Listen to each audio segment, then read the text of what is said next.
देखो हम ना हाइपरटेंशन पढ़ रहे हैं, ठीक है। तो हाइपरटेंशन के इससे पहले मैंने 2 लेक्चर बना रखे हैं, यानी कि 10-10 मिनट के, आप आराम से देख सकते हैं, ठीक है। उसमें क्या बता रखा है, जैसे जो हाइपरटेंशन का यानी कि कैसे जो उसकी डेफिनेशन है, यानी कि कितना हाइपरटेंशन मानेंगे, यानी कि एक नॉर्मल हाइपरटेंशन क्या होता है, और बढ़ने के बाद देखो उसकी जो स्टेजेस होती हैं, या कितने प्रकार का हाइपरटेंशन होता है, क्या मैकेनिज्म होती है, यानी कि हाइपरटेंशन यानी कि जो तुम्हारा बीपी बढ़ रहा है तो उसकी क्या मैकेनिज्म है, ठीक, और क्या क्या उसके कारण होते हैं हाइपरटेंशन के। तो वो फर्स्ट और सेकंड लेक्चर में बता रखा है। आज हम इसके क्लिनिकल फीचर्स पढ़ेंगे, यानी कि जो हाइपरटेंशन का पेशेंट है तो हम कैसे पता करेंगे, कोई सिम्टम हमें बताएगा तभी तो हमें पता चलेगी। तो वही सिम्टम आज हम पढ़ेंगे, क्या हाइपरटेंशन के पेशेंट में क्या क्या सिम्टम दिखते हैं, ठीक है। तो देखो हम ना एक एक ऑर्गन लेंगे, यानी कि हाइपरटेंशन का, जैसे ब्रेन पे क्या इफेक्ट होता है, आई पे क्या होता है, नोज पे क्या इफेक्ट होता है, हार्ट पे क्या, लंग्स पे क्या, ठीक है, इस तरह से। तो सबसे पहले हम ब्रेन देखते हैं।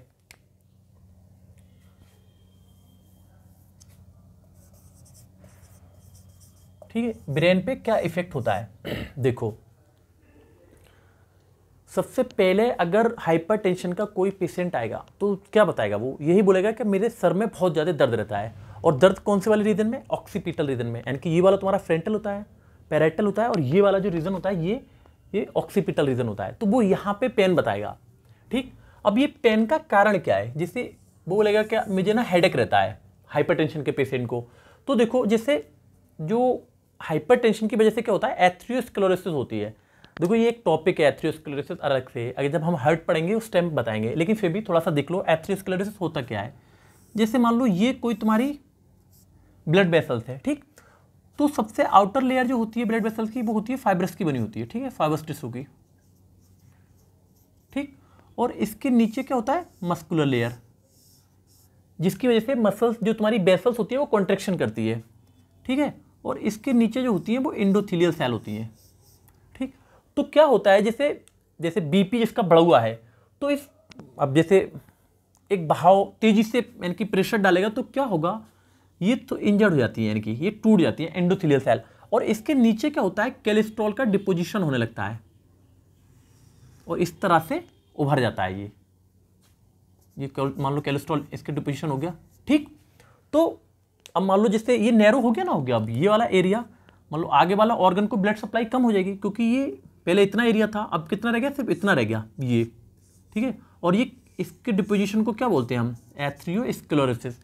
तो ऐसे ही होता है, जैसे मान लो ये कैरोटिड आर्टरी है, सपोज मान लो ये, और कैरोटिड आर्टरी में मान लो यहाँ पे ये एथेरोस्क्लेरोसिस हो गया, तो उसका आगे वाला पोर्शन, यानी कि जैसे कैरोटिड आर्टरी इसकी ब्रांच होंगी छोटी छोटी जो ब्रेन को ब्लड सप्लाई कर रही होंगी, तो मान लो जिस भी एरिया में उसके एथेरोस्क्लेरोसिस हो रखा है तो वहाँ पे क्या होगा, जैसे ब्लड सप्लाई शट डाउन हो जाएगी। तो ऐसे मान लो अगर जैसे यहाँ पे एथेरोस्क्लेरोसिस हो गया तो पीछे वाले एरिया को ब्लड सप्लाई कम हो गई, तो क्या होगा, उसकी वजह से उसके सर में दर्द रहेगा, ठीक है। ऐसे ही सीजर पढ़ने लगेंगी, तो सीजर क्यों पढ़ रहे हैं इसे, जैसे एथेरोस्क्लेरोसिस होने की वजह से क्या हो रहा है, जैसे जो रेटिकुलर न्यूक्लाई होते हैं तुम्हारे, जो जगा के रखते हैं तुम्हारे लिए, उसकी ब्लड सप्लाई कम हो रखी है, तो सीजर होने लगेंगे। लैक ऑफ कॉन्सेंट्रेशन, जैसे तुम्हारे जो सेरेब्रम होता है, तो सेरेब्रम में ना सेंटर होते हैं अलग अलग, जैसे मोटर, सेंसरी, कॉग्निटिव एरिया। तो ऐसे ही जैसे लैक ऑफ कॉन्सेंट्रेशन, अब जैसे मान लो तुम भूखे होते हो तो तुम्हारा पढ़ाई का मन नहीं करता, ऐसे ही जब ब्लड सप्लाई शट डाउन हो जाएगी या कम हो जाएगी तो उसका कॉन्सेंट्रेशन नहीं रहेगा पढ़ाई पे, इतना कॉन्सेंट्रेशन समझ रहे हो। जैसे मान लो तो आप टेबल पे बैठे पढ़ने का, तो आपका पढ़ाई का मन नहीं कर रहा, ठीक है। और फिर क्या है, लैक ऑफ कॉन्सेंट्रेशन और एंड मोटिवेशन। मोटिवेशन समझ रहे हो, एक उत्साह होता है, जैसे आप जब नीट की तैयारी कर रहे होते हैं तो आपको होता है क्या, मैं निकाल दूंगा, मतलब एक डेडिकेशन होता है तुम्हारा, ठीक है ये।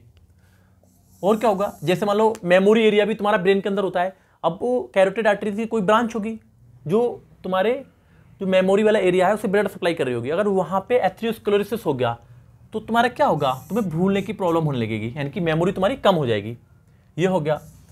अब क्या होता है, जैसे मान लो ये तो मैंने ब्रेन पढ़ लिया, यानी कि ब्रेन में तुम्हें इतने सिम्टम दिखेंगे, मोस्टली हेडेक दिखता है, वो बोलेगा हेडेक मेरे सर में दर्द रहता है, और इस वाले रीजन में पीछे वाला ये वाला, ठीक। अब क्या होगा, अब अगर फिर क्या बोलेगा, अगर आप उसके कान में पूछोगे तो बोलेगा क्या कान में सीटीएसी बजती है, ये टिनिटस का मतलब क्या होता है, कान में सीटीसी बजना, तो ये बोलेगा क्या सीटी बजती है। अगर उसकी आई का अगर आप देखोगे तो बोलेगा कि उसे धुंधला दिखने लगा है, अगर हाई बीपी उसका बहुत ज़्यादा हो रखा है तो उसे धुंधला दिखाई देगा। तो विजुअल ब्लरिंग बोलते हैं इसे, यानी कि धुंधला दिखने के लिए। कभी कभी क्या बोलेगा कि बीच बीच में क्या होता है, इसे नाक से खून आने लगता है, तो इसके लिए हम क्या बोलते हैं, एपिस्टैक्सिस बोलते हैं। ठीक, अब देखो हार्ट पे क्या इसका प्रभाव पड़ेगा। जो हाइपरटेंशन का पेशेंट होगा वो बोलेगा कि मेरा ऐसा लगता है चेस्ट में धड़क रहा है बहुत तेजी से, मतलब धक धक कर रहा है, तो उसको हम क्या बोलते हैं, पैल्पिटेशन बोलते हैं। देखो जब मैंने फर्स्ट लेक्चर पढ़ाया था हाइपरटेंशन का, तो मैंने बताया था कि जो तुम्हारा बीपी होता है वो डिपेंड करता है हार्ट रेट पे।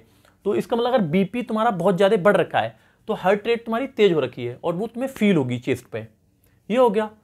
और क्या होता है, जो हाइपरटेंशन के पेशेंट होते हैं उनके यानी कि फेस पे और जो फुट है उस पर स्वेलिंग दिखाई देती है, यानी कि सूजा हुआ सा। तो सूजा हुआ दिखता क्यों है, ये देखो, जैसे सपोज मान लो ये तुम्हारा राइट एट्रियम है, ये लेफ्ट एट्रियम है, ये राइट वेंट्रिकल और ये लेफ्ट वेंट्रिकल। ठीक, तो क्या होगा, जैसे सपोज मान लो ब्लड यहाँ से इंफीरियर वेना केवा और सुपीरियर वेना केवा, ये इंफीरियर वेना केवा क्या होता है, नीचे से यानी कि फुट से तुम्हारे और एब्डोमेन से ब्लड को कलेक्ट करता है, और ये सुपीरियर वेना केवा कहाँ से करता है, जैसे तुम्हारी अपर लिम्ब से और ब्रेन से।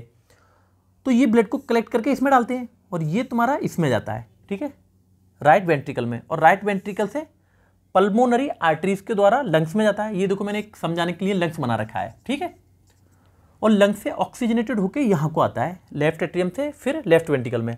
अब होता क्या है, क्या जैसे मान लो 100 ml यहाँ ब्लड आया, ठीक, तो 100 ml यहाँ आने के बाद इसे कॉन्ट्रैक्शन करना चाहिए, इसमें 100 ml आने के बाद, लेकिन हार्ट इतनी तेजी से कॉन्ट्रैक्शन कर रहा होता है कि 50 ml ब्लड आते ही या 40 ml ब्लड आते ही ये कॉन्ट्रैक्शन कर देता है, तो ब्लड इसमें चला जाता है, ठीक है।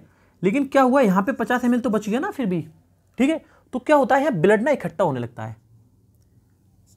और यहाँ ब्लड इकट्ठा होगा इस वाले में लेफ्ट एट्रियम में, तो यहाँ तक इस तरह से, यहाँ पे भी कोई मान लो यहाँ पे अब ये फिल हो गया मान लो, तो फिर यहाँ पे आएगा ये ब्लड, ठीक है। तो इसको बोलते हैं हम कंजेशन बोलते हैं, पल्मोनरी कंजेशन। और कंजेशन की वजह से देखो यहाँ आएगा, फिर यहाँ पे फिल होगा, फिर यहाँ पे फिल होगा, और फिर नीचे यानी कि तुम्हारे लोअर लिम्ब पे तुम्हारे फ्लूइड बनने लगेगा, और तो तुम्हें दिखेगा वो, यानी कि सपोज मान लो जैसे ये तुम्हें फील, जैसे कैरोटिड आर्टरी को आप फील कर सकते हैं, यानी कि वो तुम्हें भरा भरा दिखेगा।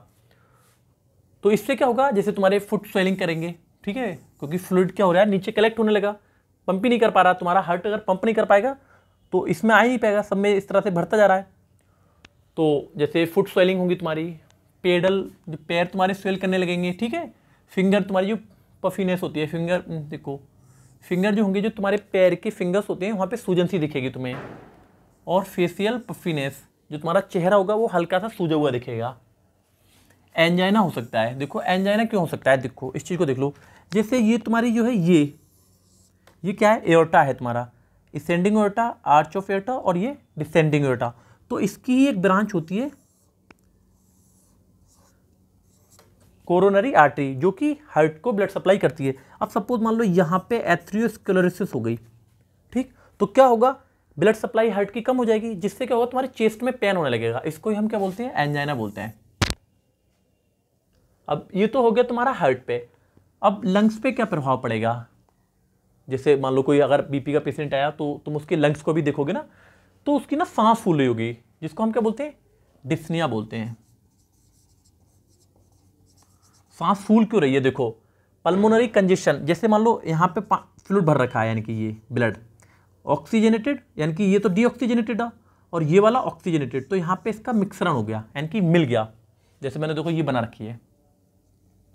अब जब ऑक्सीजनेटेड और डीऑक्सीजनेटेड ब्लड भर गया तो ऑक्सीजन की सप्लाई कम हो जाएगी, जिससे क्या होगी, इसकी सांस फूलने लगेगी, और सांस फूलने को हम क्या बोलते हैं, डिस्निया बोलते हैं। इंटेस्टाइन में अगर हाइपरटेंशन का पेशेंट है तो इंटेस्टाइन में देख सकते हैं आप, जैसे मान लो ये तुम्हारी इंटेस्टाइन है, ठीक है, तो इंटेस्टाइन की जो आर्टरीज होती है जो उसे ब्लड सप्लाई करती है, तो कौन सी, एक मीजेंट्रिक आर्टरीज होती है,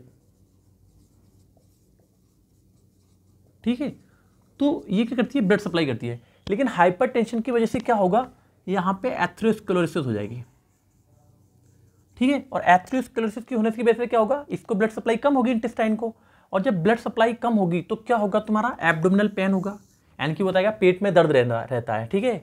नोजिया होगी इससे, वॉमिट, नोजिया वाला समझ, जी में चलाना उसे, एब्डोमिनल पेन का मतलब पेट में दर्द होना, ठीक। नोजिया, जी में चलाना, वोमिटिंग जैसे उल्टी करना लगना, स्वेटिंग मतलब पसीना आना, तो ये हो सकता है। अब किडनी पे देख सकते हैं आप, किडनी पे हाइपरटेंशन का क्या प्रभाव होगा। जैसे देखो ये जो होती है तुम्हारी क्या है, रीनल आर्टरीज है, और रीनल वेन क्या है, इससे बाहर निकलेगी। तो मान लो यहां पे एथेरोस्क्लेरोसिस हो गया,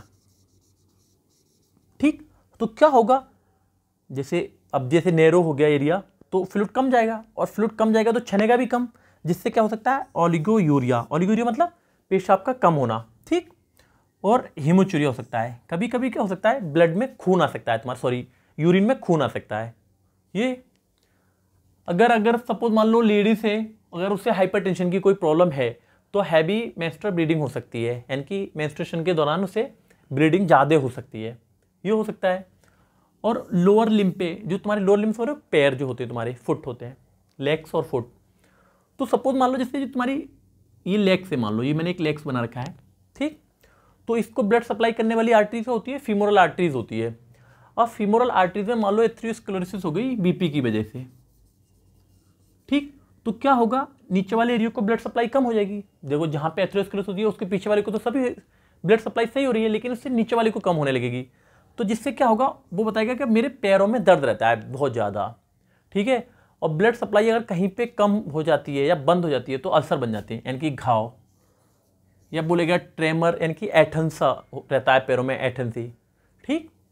और क्या हो सकता है, वीकनेस हो सकती है, कमजोरी बताएगा, क्या बहुत कमजोरी रहती है मुझे, ठीक है। तो ये देखो हाइपरटेंशन के क्या था, यानी कि क्लिनिकल फीचर्स थे। इसके बाद एग्जामिनेशन और इन्वेस्टिगेशन पढ़ेंगे और ट्रीटमेंट, ठीक है। तो अगर वीडियो अच्छी लगी हो तो वीडियो को प्लीज़ लाइक करें और चैनल को सब्सक्राइब करें। Thank you.